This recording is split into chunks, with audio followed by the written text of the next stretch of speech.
Hello, welcome to Property Talk. I am your host, William. And today, welcome to another episode of One Person, One City series, where we explore cities through the perspective of local investors. And today, we are focusing on Darwin. I've been drawn to Darwin for several reasons. While many places across Australia have seen property booms, Darwin's median property prices have yet to surpass their levels from a decade ago. Additionally, it offers impressive rental yields. Our special guest today is Hamish, a well-known figure in the property investment community on PropertyChat. Originally from Townsville, Hamish moved to Darwin and has fully embraced its unique lifestyle and landscape. He will share insights on hidden gem suburbs, preferred property types, economic forecasts, and the promising Middle Arm project. Join us as we uncover what makes Darwin such an appealing destination for property investment.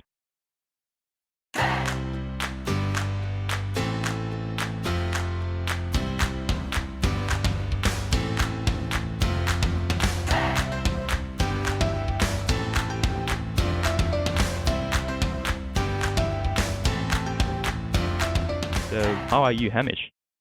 Yeah, I'm good, thanks. Well, it's nice to finally chat after organising this for weeks on email. Yeah, I'm so stoked to talk about Darwin. And maybe let's just start with a bit of introduction about yourself, like how you get started with property investment, and what's your kind of the first deal. Maybe just to give us a bit of a walkthrough. Sure. I'm a total amateur, so if you're looking for professional advice, that's probably not me. But I can certainly guide you about the lie of the land up here in Darwin. So I don't work in real estate or have anything to do with real estate. I just work in just a boring office job. I first got into property investment when I had to buy a house, and I was with my ex-wife at the time, and we did some research. And my nature is I do a lot of research. And it took us a long time to buy a house to get one that we both agreed on. So I had a lot of time to do a lot of research. And I discovered the Property Chat forum, read a lot of books, and started charting what was going on around me in Darwin at the time. So, which year was that around? This was around 2016. Okay. So we bought in 2016, but I started researching in 2013, and that was peak Darwin. Wow. So we In had 4 years, 3 or 4 years. it was a Looking. long time. Wow. Okay. And it took us a long time for my wife and I to agree on a place that we wanted to call home. But we eventually found it, and it was lovely. And yeah, that's how I got into it, basically. And Darwin at the time was booming. So we had a huge gas plant being built. Yep. So and that really, really affected the property market.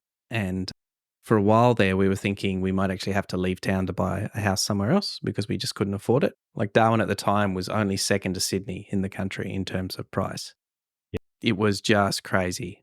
But that's why it took us so long to purchase, because we were just waiting, because the tide did go out and it went out with a vengeance, and we were able to score something quite cheap. So, but yeah, it caused a lot of pain for a lot of people up here. So yeah, that's what Darwin's Yeah. like. You got to be careful. What type of property did you purchase as your main residence? So it was a townhouse slash duplexy Okay. type thing, but just Yep. outside the city. So we had a choice of purchasing with our price range, purchasing something like that, or we could buy a house quite a lot further out. But the houses a lot further out were new, and they were on very small blocks of land. Yep. And we did the maths. This townhouse in the city was on almost the same amount of land. So yeah, we bought that, and it was the right decision because it meant that we only needed one car. The transport costs were reduced. There was a whole bunch of other benefits to buying that close to the city. And for Mhm. that outside of investment, but for as a principal place of residence, it made a lot of financial sense. And it was wicked being that close to the city as well. It was just great. Yeah. Cool. So it has been like kind of a success in terms of buying the first property and ticking all the boxes, as you said. So, and then by checking things or checking the knowledge around in the property chat website, how has that uplifted your your mindset, or how is that benefiting your purchase? Are you able to maybe give us a bit of Oh, that helped a great deal because, like, you learn a lot when you hang around people who are a lot smarter than yourself. And yeah, there were some incredible people on that forum, like really amazing. And they know a lot. Like they own like 30, 40 properties and there's yeah, only one way you do that, with a lot of work, a lot of hard effort and a lot of education. And it was I felt very fortunate to be able to learn from these amazing people who are all anonymous, all online and all readily accessible. And I'd ask a few questions. I'd get a few of them were pretty dumb, but mhm, over time, after 3 or 4 years, I started to be able to contribute, started to be able to learn, and yeah, I learned a lot from these people, and I owe them a lot. yeah. I feel like you are passing the torch, like you being the because you've learned a lot from them, and because I joined the PC around 3 years ago, Mhm. and I've looked up the all the posts about Darwin, and pretty much I can see your post is up on the top. So that's why I've started to look up to you, and then because you've been contributing a lot, going extra effort to share your thoughts, your own ground thoughts, so which it was just incredible. So I think Thank you you. are doing great things as well.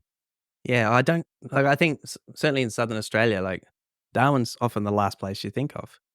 Like, it may as Mm. well be in another country for a lot of people, and which is warranted, some of the time, so but yeah, I figured it was nice to let people know about this and see what was going on and, offer another point of view on how things work out.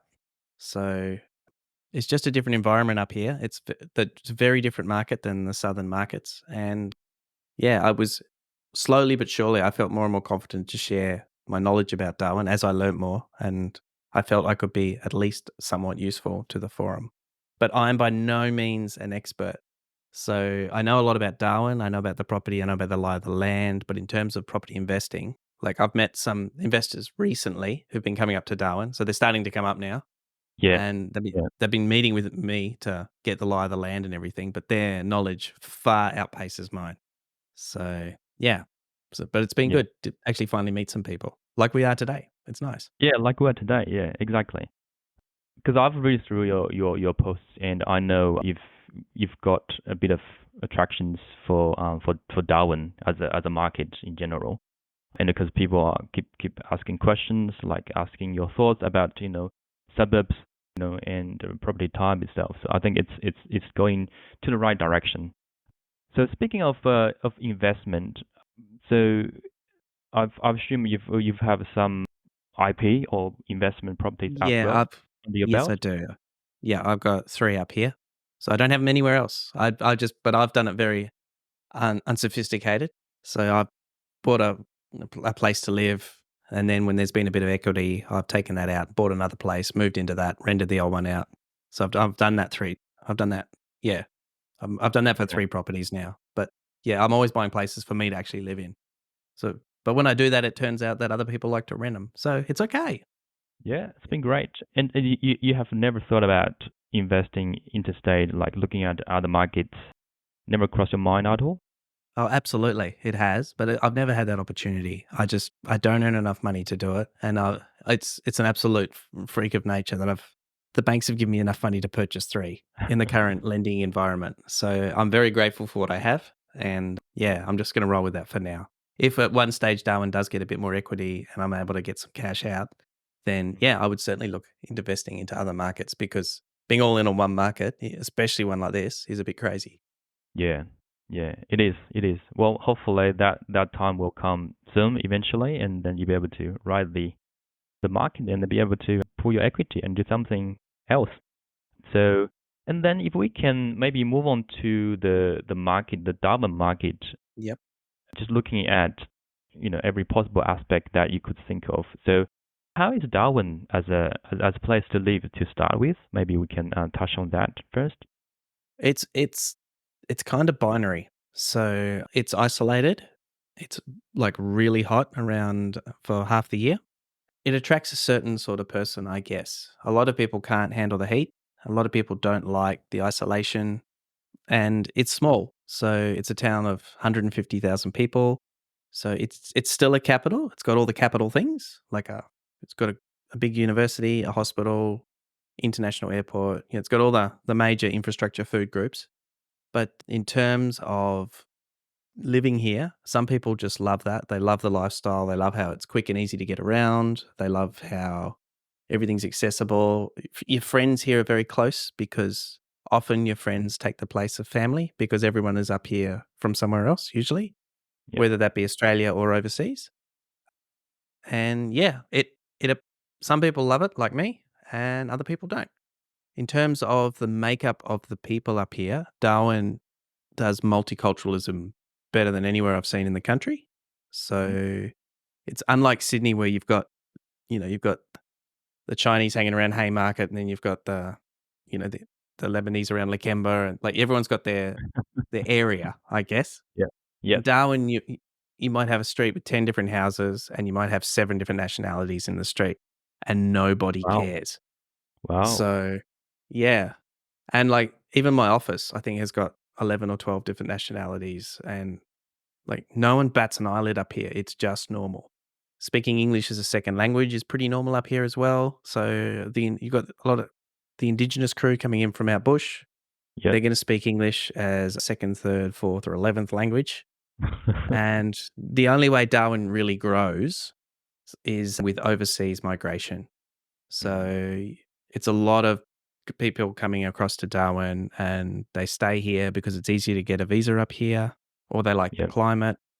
And then instead of after they get their visa accepted, instead of going down to Sydney or Melbourne, they discover that, hey, hang on, I've got all my friends here. A house here costs a third of that in Sydney and I earn about the same money. What am I Yep. doing? Do the math. So Yeah. for a lot of people, some people stay. Most people leave after a while. They don't like the heat and they want the big city lights and all the things that come with that. But yeah, it still does grow, but it's usually through overseas migration, Mm. which adds to the multiculturalism, I guess. Well, yeah. Yeah, I'm just amazed that you mentioned the how diverse the culture is up there. It's really kind of blew my mind. Yeah. It's something that I didn't know. Yeah. And I guess as from everyone's keen to understand from an investor, I guess. So from a housing investment point of view, there's a lot of value up here. Like it's crazy. So you can still buy a family home 15 minutes from the CBD and, 5 minutes from the major employment hubs of the hospital, the major shopping centers, the university, and they're still about $500,000, 550. So Wow. you can occasionally you Value. can find them for about 470, 480 for an old banger, but, you know, something livable, you can do it for about 500 to 550 at the moment for a whole house on 800 meters squared. Like, yeah, it's incredible value. And if you're to rent that out, you'd get around 650 a week at the moment up in Darwin. So, yeah, that these sort of properties make a lot of sense, I guess, at least initially. The part you've got to be careful of up here is it's a boom and bust market. Mm. So basically, if you look on a map, like the next closest city to Darwin is Checking the like map. Dili. Yeah, like there's nothing. There's Darwin, and then there's like nothing for thousands and thousands and thousands of kilometers. S- So if you're gonna actually build or do a big project up in Northern Australia, which there are lots, lots of mines and big agricultural projects, and there's a lot of gas around, which Darwin is the hub for. Mm. You have to do it sort of, kind of based out of Darwin. And True. when that happens, you put a big project in a small town, everything goes crazy. So I think the current vacancy rate is under 1% in Darwin at the moment. Like the rest of the country, Yeah. it's chockers. And if you if you build a project that requires 10,000 people to build it, that's increasing the population by anywhere from 5 to 10%, depending on how many people are required or how much family Yeah. they bring and all the extra stuff that comes with it. And it makes a huge difference overnight. When I first moved to Darwin, there was the Impex project going on, Mm. and I had Yep. people who had my friends who were employed. I think they were on big money, PhDs, and they were sleeping in cars because they couldn't find a rental. Wow. And yeah, it was just crazy. And the rents were extremely high. So this was like 15 years ago, and we were paying $550 a week for a 2-bedroom unit in Darwin. So $550 a week now for a 2-bedroom unit is nothing, but Mm. 15 years ago in Darwin, that was quite a shock for a lot of people. Yeah, I agree. Yeah. And then speaking of the last boom, 10 or 15 years ago, how crazy was that? And of an increase have you experienced or have you heard other people talk about? Like, it's something like you double Yeah, it was your price. overnight. It was Really? Wow. overnight. So it was just crazy. But yeah, it was like one day it was worth 300 and the next day it was worth, 400, and then a week later it was worth 500. Like it was like Perth is at the moment, except even more crazy. Well, okay. So yeah, it was terrifying for a lot of people because, they were just getting priced out of the market, and people who actually wanted to live here, it was getting quite difficult. Yeah, I And would imagine so. yeah, and even to rent a place was just crazy as well. But it works both ways. And once that project was finished, we had the biggest bust ever. It was just crazy. So there was a lot of people who purchased inner city units in high rises in Darwin, Mhm. and they were paying $650,000. 5 years later, they couldn't sell them for 350. So you got to be really careful. So yeah, if the investors listening at home, don't buy high rise anywhere, but do not do it in Darwin. Yeah, it's anything with a lift, just don't do it. There are some unit blocks in the city without lifts that you just go up to by stairs. They're built out of Besser blocks. They're a bit ugly.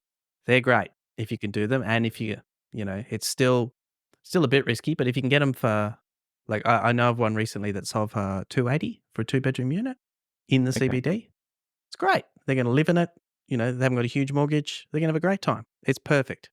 But yeah, investors who bought things off the plan for 650, it's that old story, Mhm. got really burned and really burned badly. So approach with caution. Buy the right thing. But the right thing. So yeah. Yeah. So the right thing is, so if you're going to Mhm. go around the city or the CBD, um, you can still get cheap townhouses.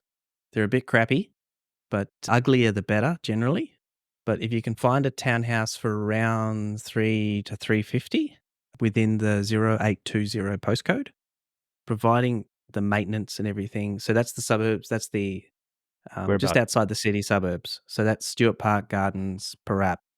Okay. Yeah, occasionally, you might be able to find something in Larrakia. But yeah, if you can find a cheap townhouse around there, they're great.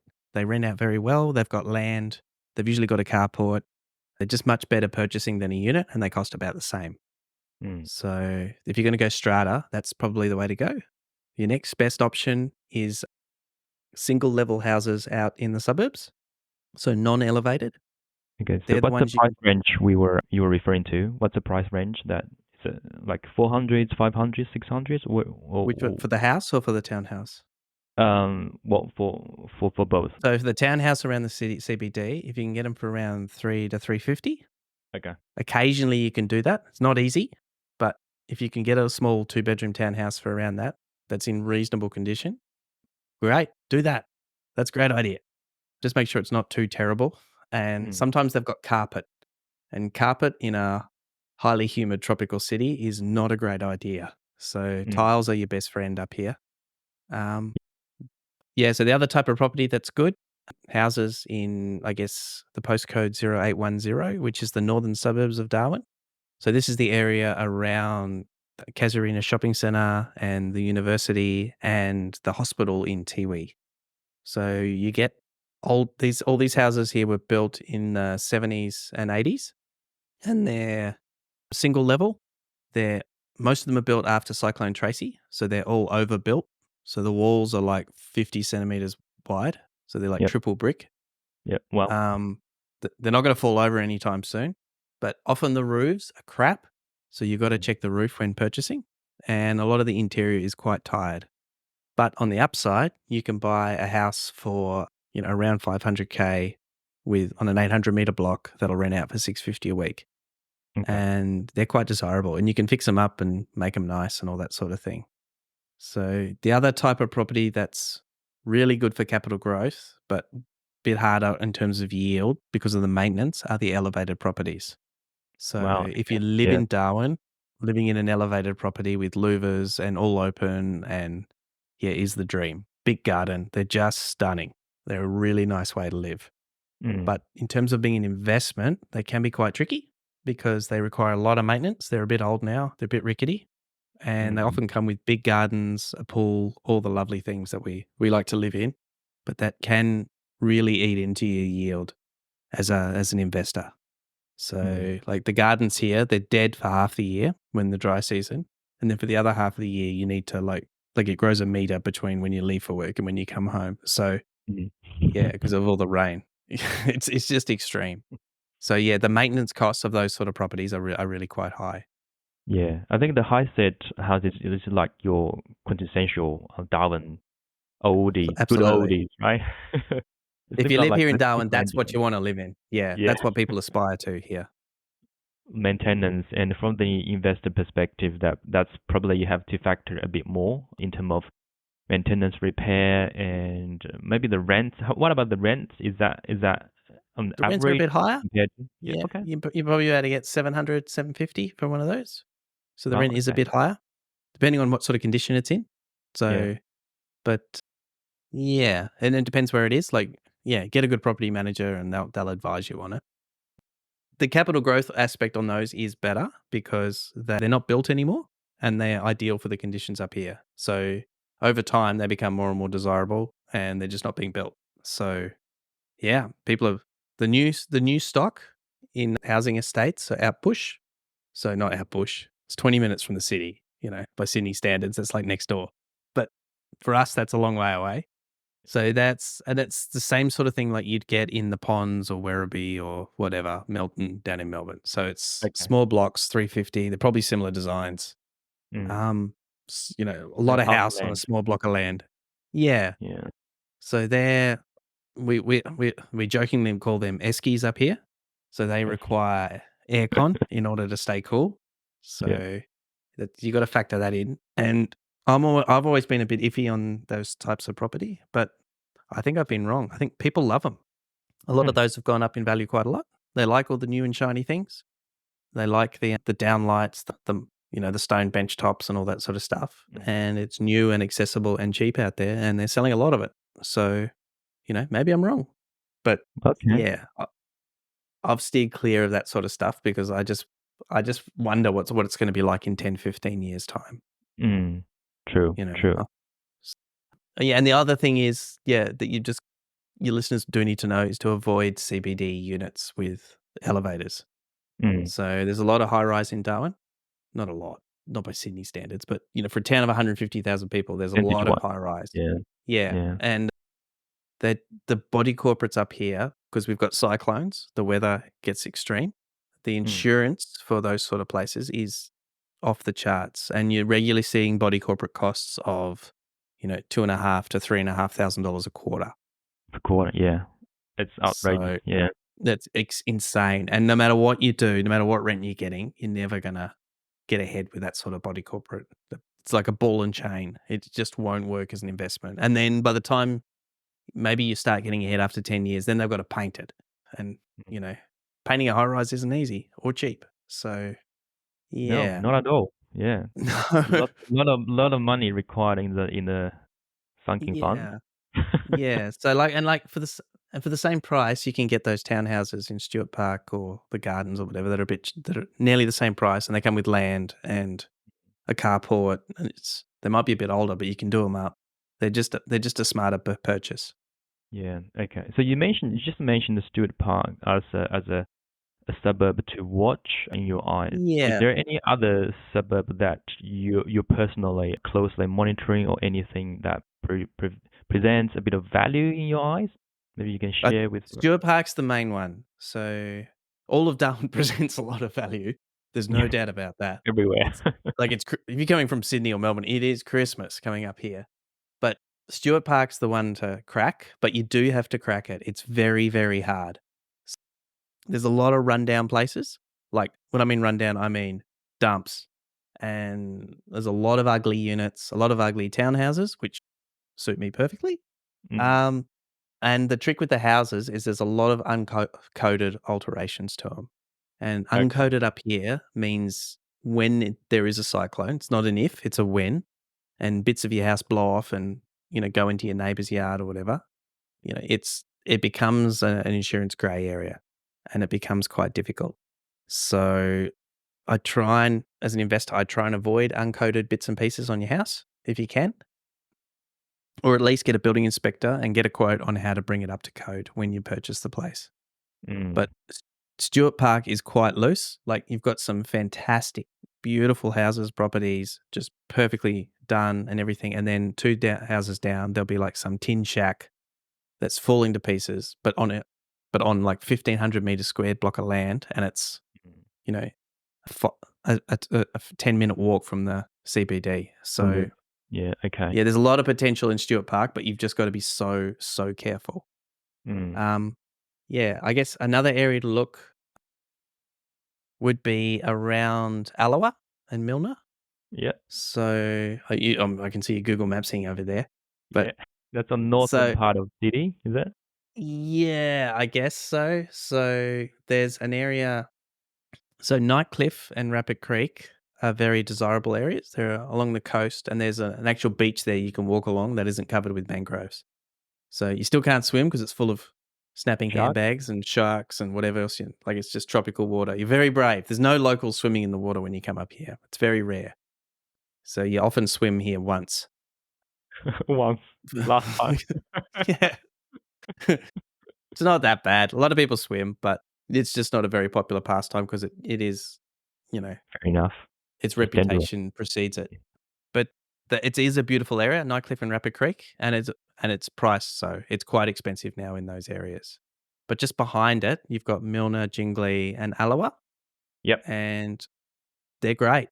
So you can still buy a lot of cheap stuff in those areas. Those single level ones around 500, like I was telling you. They need a bit of maintenance, but they're on big blocks and they're close to Casuarina shops and all the other good things, and they're close to You need Nightcliff and Rapid Creek. So you've got access to the beach and nice things there. So yeah, I've seen a bit of growth there. Alloa's went up quite a bit during COVID and has since come back down a fair bit. okay. So yeah, but they are all properties, and you've got to be very careful in terms of your building and pests when you purchase them. Okay. Okay. Cool. So what about the satellite city down in the south? Palmerston. So Palmerston was created because Darwin's kind of full. So it doesn't look like it from a map, but Darwin is a big defence town. When I mean big, I mean it's like 10 to 15% of the population works in and around defence. Like, it is massive. And Hmm. the whole town is armed to the teeth. So there's barracks just outside the CBD, between City Yeah. and Palmerston, and there's huge swathes of land that are set aside for defence. So it means you can't build anymore. There isn't much land left in Darwin proper. So Palmerston was created to expand the That's good. city, and yeah, and there are a lot of rough areas in Palmerston because it's a bit cheaper, and a lot of the social housing has been slowly moved out there over the years. Okay. So around southern Palmerston, you've got areas like Malden, Grey, Woodruff. Yep. There's some really, really rough parts in there with some serious social issues. Okay. But then you've got other parts of Palmerston like Johnston, Gun.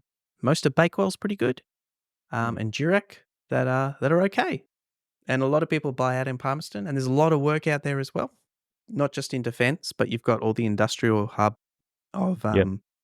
Impex and a lot of gas plants and other bits and pieces around there. Hmm. So yeah, a lot of people love to live out there, and they live their lives out there. So, but there's an expression up here called the Berrima line. So it's like this division between Darwin proper and the rest of the Northern Territory. Okay. And there is Where is like well, politically and socially, like, there is it's still felt, I guess. So Palmerston is often the poor second cousin to Darwin proper, which is crazy because Palmerston's great. I've spent lots of time out there, and it's a nice place to live. Hmm. So, and a lot of people do. In terms of investing, you can do okay out there. So around Gun, you can often find a small cottage on about 400 meters squared for around $400,000. Yep. That's pretty good buying. I'd avoid anything strata out in Palmerston. It's just too far out, and for the same price, you may as well buy that crappy townhouse in Stuart Park. Yeah. But yeah, it's pretty it's there's lovely parts out there. You can buy if you buy a house out there for $500,000, like, it'll be quite new, it'll be quite lovely, Mm. and the growth area out there is Zocoli, so it's a house and land package. There's grants and things here, and a lot of people come, especially immigrants. Yep. They come out here as a family, and they get a bit of a grant, and they go build a house out there, and they love it. Mm. So, Mm. yeah. So Palmerston's Okay. okay. Yeah, I'd still go the shitty house in the northern suburbs over a Mm. house in Palmerston, but I it's still not gonna be too bad. Okay. I might be ignorant here. I think I don't know. I'm just speaking, from the other cities like Mundroy from Sydney or Frankston from Melbourne Yep, or Salisbury or Elizabeth from Adelaide. So I think all these area are deemed, lower socio-economic area, but they all had a fairly decent run in terms of capital y growth. So I don't know sure. if that's the case, that can be applied to this rough area you just mentioned. Well, yeah, not all of Palmerston's rough, so there's some really lovely parts to it. There's just a few hot spots Yeah. out in Palmerston that give it a bad name. It's not all that bad, but yeah, maybe it will. I'm not Mm. sure. So, yeah, it's just when it gets rough, but I guess it gets really rough in those areas as well. So, yeah, I don't know. I don't think we have a monopoly on rough areas up here in Darwin. Cool. So maybe let's change gear. Let's talk about local economic. I know it has been some stigma, like talking about Perth. People call Perth is one trick pony, like or just a big mining town. How would you see the local economic in Darwin? What's your take on this? Um, it's hard to pick because it's such a small town, and because I'm right in the middle of it. Like, it can change really quickly with one or two announcements either way. Mm, So at the moment, I think it's fair. I guess just plodding along, fair to balanced. okay. So we're certainly the tourism industry and hospitality is getting really hurt at the moment by the cost of living. So Mm, people just aren't like I think it's down 30 or 40%. Like it's okay. huge. Yeah. And people just can't afford to go on holidays anymore. And the Northern Territory is an expensive holiday. So if you are going to go on a holiday, Darwin is a few more drops down the list now. Yeah. So I understand and appreciate why that's the case. Yeah, I guess it's been pretty flat up here for quite some time. We're still feeling the bust from the Impex project that happened Yeah. all those years ago. So, which is crazy, but it gives you some idea of the impact and the depth of this bust after the boom we had. Mm, Um, on the upside, you've got the defense spending. You would have heard a lot about defense spending in Australian yeah. media. When there's any defense spending, some of it goes to Darwin.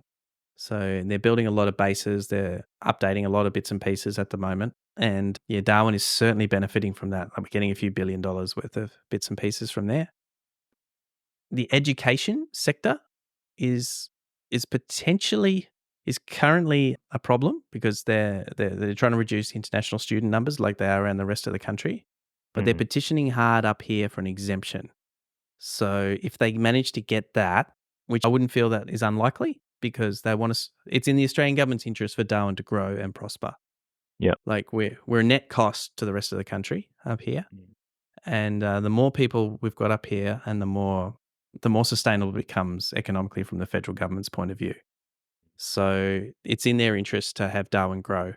So if they can put an exception for international students up here, they've already got quite a few visa exceptions up here. So you can come out here and you get an extra few points on your visa, and it's easier to stay in yeah. Australia if you Mm, do it through Darwin. So if they can manage to achieve that, then that would put Darwin light years ahead of the rest of the country in terms of international students for a while, if it mm, happens.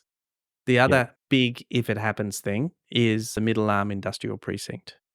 Mm. So this is still pie in the sky sort of stuff at this stage.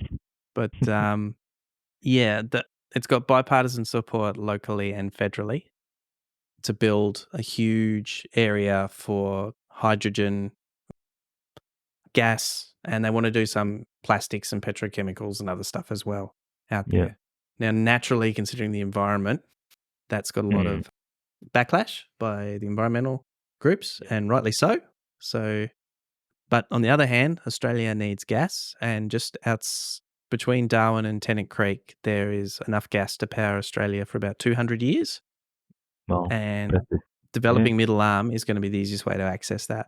So there's certainly a lot of pressure to make middle arm happen, but obviously there's a lot of coordinated effort to stop it as well. And Mm. I'm in the middle on this. So yeah, Yeah. I can certainly see both sides of the story. If Mm. middle arm does go ahead, Darwin will boom like it would be humongous. But if it doesn't, there's enough going on at the moment, I think, with defense and, other bits and pieces coming through and other industry coming through to keep it certainly powering along just fine. Mm. Um, yeah. And I think in terms of property prices, the fact that Darwin is so cheap now compared to the rest of the country, the wages here are very good. I think just by that alone, there's gonna be some catch up. So, yeah, Yeah. how much it is, when it happens or whatever, I've got no idea. I've given up trying to predict anything since COVID. Mm. So, yeah, the planet seems to have other ideas. Yeah. Because I can see every year, in the forum, people asking, "Hey, where is it Darwin's time? Is Darwin's time?" I Yeah, think probably you've given up answering this type of questions, like. I don't know. Yeah, I just all I'm doing up here, I'm just buying when I see value and a place I want to Yeah. live in. I'm buying it as affordable as I can, Mm. and often it's cheaper to buy something than rent. Yeah. And as I go along, I'm slowly collecting them. And at some point in the future, you would think there'd be some growth, but there may not be. So, Yeah. yeah, Okay. but it's been a long time. You would think after, 10, 12 years that something is due to happen. But Yeah. yeah, Yeah. It's just but like I said, the question of next year or next 5 years. No one has a crystal ball, so. I don't. Yeah, Uh, I certainly don't. And I wish I did. I'd be much richer if I did. But yeah. And if anyone ever tells you they do, I wouldn't believe them. yeah. So in terms of the holding cost for your own property portfolio, are they neutral or are they cash flow positive? No, they're all negative. So Okay. I've bought everything at a very high LVR. Mm. So Okay. I've had a lot of assistance from financial institutions. Yeah, of So course. yeah, my holding costs, each one costs me, $100 or so a week. It's Oh, not massive, but yeah. yeah, Okay. yeah. My yield is around 7 to 8% per property, which is Wow, phenomenal. that's pretty good. You mean the growth yield, The right? gross yield, yeah. Okay. So by the time you factor in property management and all the other bits and pieces, like it drops Yeah, down a like lot, and then I yeah, still got to put a bit straight. of money in, but it's very good. So yeah, but if you come up here with a 20% deposit or 30% deposit, and you buy something, you Mm. could be positive from the get go quite easily. Yeah. Yeah. Yeah, property management costs up here are more expensive than down south. How much? So What's the they're percentage? about 10%? 10 to Okay. 11. Okay. You can get cheaper property managers, but I probably wouldn't, especially if Mm. you're interstate. So the property manager I use is extraordinarily good. She's expensive, but it's worth every penny. So, Yeah. and that's the sort of market she's going for anyway. So she won't bother with people she'll point people in another direction if they want a cheaper price. So and there's a few property managers like that up here, which are great. Yeah, there's also, like anywhere else, there's a few terrible ones as well. So you just got to be careful. Mm. Is there any other challenges or like concerns or things to kind of watch out in terms of making a decision going up north and investing in Darwin, like from your own experience?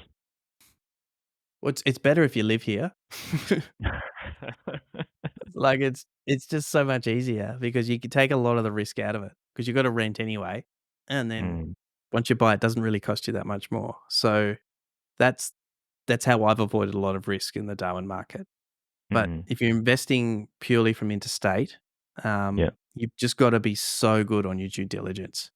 So like Mm. if you're buying any place in the northern suburbs, check the roof and then check it again. Mm. To replace a roof's $20,000 to $30,000. Yeah. Well. So it's probably more 30 to 35 now with the Mm. increased cost of building materials.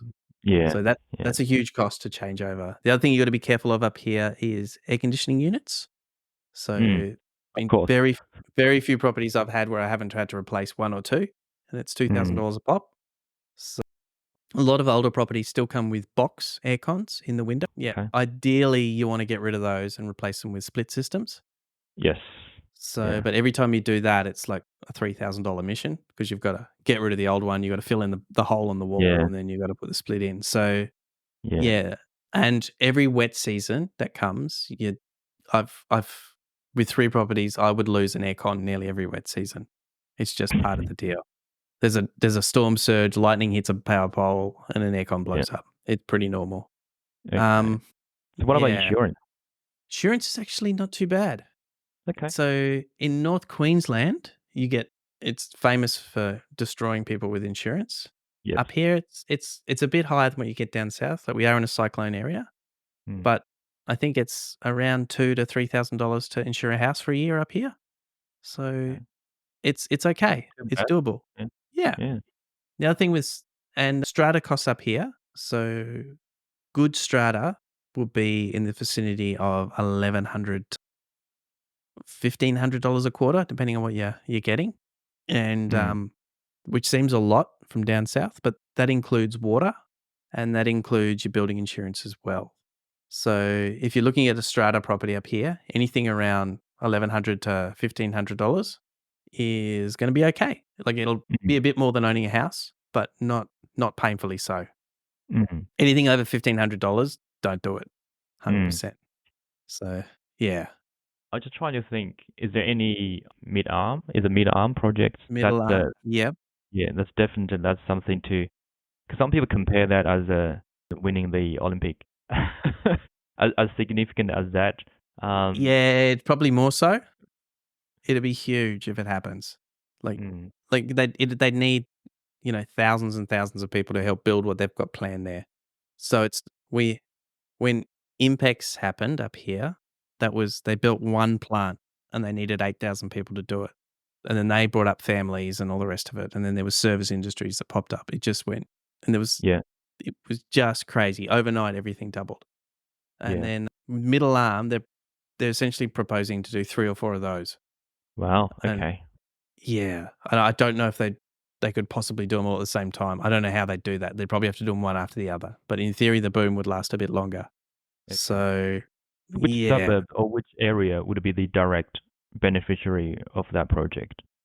It's hard to say all of Darwin, I'd suggest. Okay. So, yeah, Darwin's pretty small, so you could you can drive anywhere in Darwin in 20 minutes. Okay. Good. So, yeah, it's great. The lifestyle here, I gotta tell you, is fantastic. Um, no, yeah, but, all of Darwin will benefit. I think Mm, I don't think you wanna be too close to that because of the environmental issues that they've talked about. okay. So, Yeah. yes, I think anywhere in a desirable area in Darwin will be Mm, fine during that year. Because to be quite honest, you'll just take what you can get when that happens. But okay. yeah. Yeah, I'm just wondering when in terms of the middle arm project, what's the next checking point or where it's at and where it's heading? So there's the federal government's been running a Senate inquiry on the project. So they've Yeah. invited people, obviously all the energy industry, but also the environmentalists and locals and everyone to have their input. So they've been doing that for over a year. Yep. They are meeting up in August. They're delivering their report on what they've found. Mm, So yeah, that's the next significant part of Middle Arm.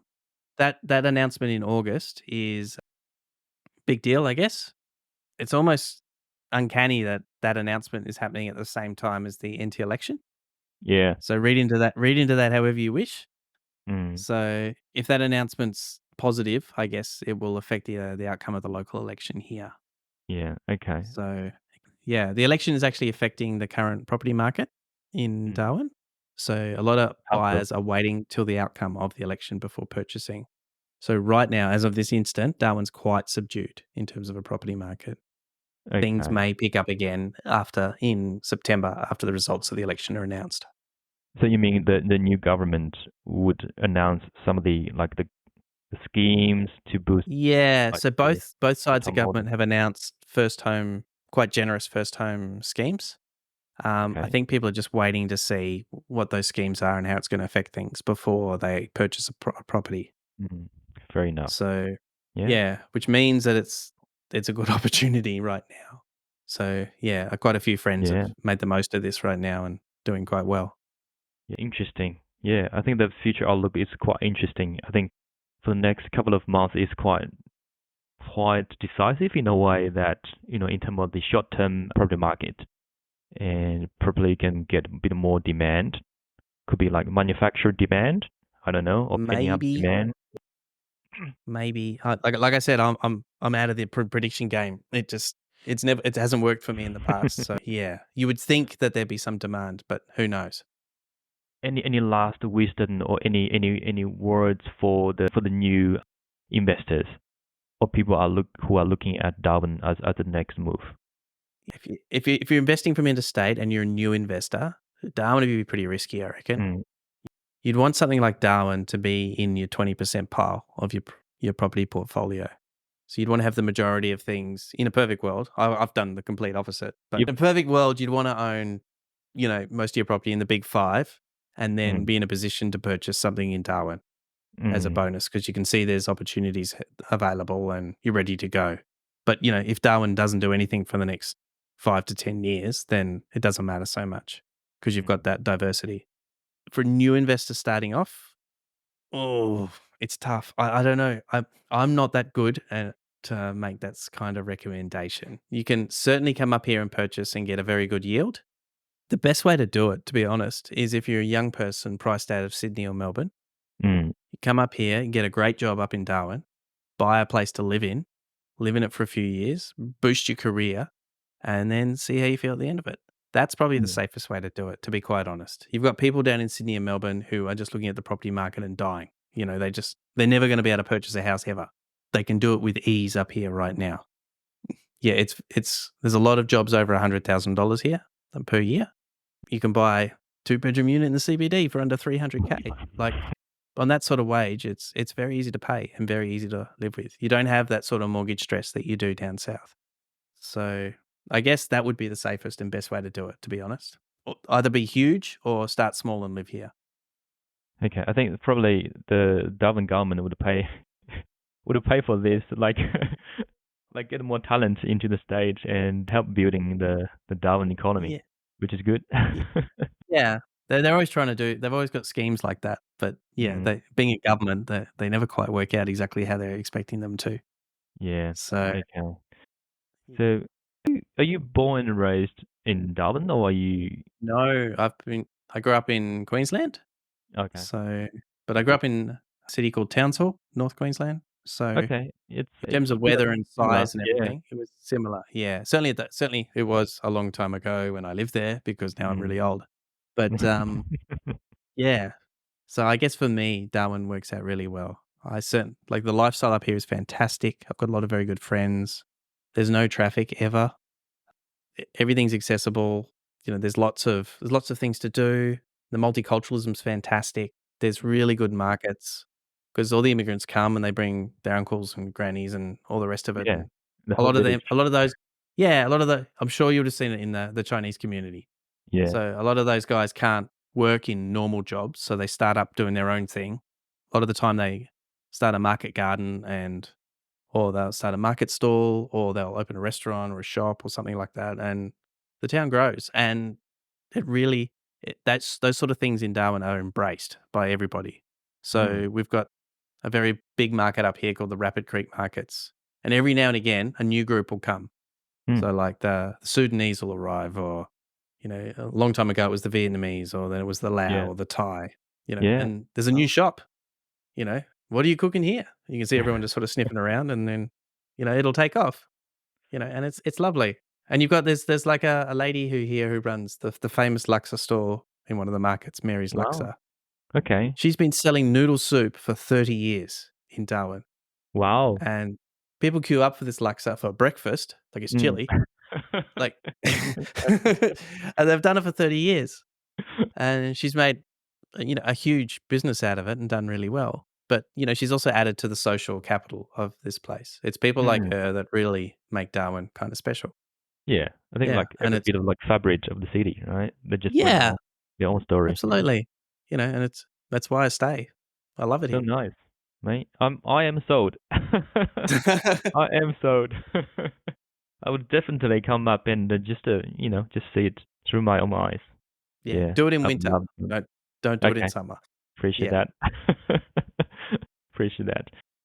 Cool, awesome. Thanks so much, Hamish. And yeah, I really enjoyed our chat, and I think it's provided tons of values for our listeners as well. Yeah, I think is there any last kind of word or a kind of quote of the day or kind of similar stuff that you want to share of your Not chest? really, just come up here and visit, I guess. Come and check it Cool, out in winter. cool. In Yeah, winter. Remember that. we got perfect weather in winter. So, yeah. Excellent. Excellent. Thanks so much, Hamish. Okay, well, you take care. Cool. Thanks for that. Thanks. Cheers.